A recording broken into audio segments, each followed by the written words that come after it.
Acts 13, 1-3. Barnabas and Saul are commissioned. Among the prophets and teachers of the church at Antioch of Syria were Barnabas, Simeon, called the Black Man, Lucius from Cyrene, Manaen, the childhood companion of King Herod Antipas, and Saul. One day, as these men were worshipping the Lord and fasting, the Holy Spirit said, "Appoint Barnabas and Saul for the special work to which I have called them." So after more fasting and prayer, the men laid their hands on them and sent them on their way. You know, I've been thinking a lot about moments of prophecy, moments that I've personally been prophesied over, and moments in which people have laid their hands on me for healing or for a calling. And it's funny that I just keep going back to this fact of that first call, that first moment, that first feeling that you get when you know that you're doing what God has called you to do.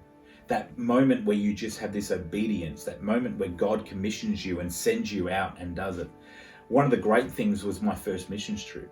And I remember being on the plane and gearing up and just being so excited because I knew that's where I was meant to be. I knew that this is where I was supposed to be doing God's work. And I remember getting off the plane in Cambodia and just being absorbed by this feeling of God's got his hand on me. God is directing me, and it's God's wisdom and God's power in me.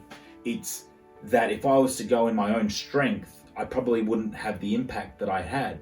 But going with students and going and seeing young orphans and just a range of different people that were suffering, but to go and touch them and to know that you're doing the work of God.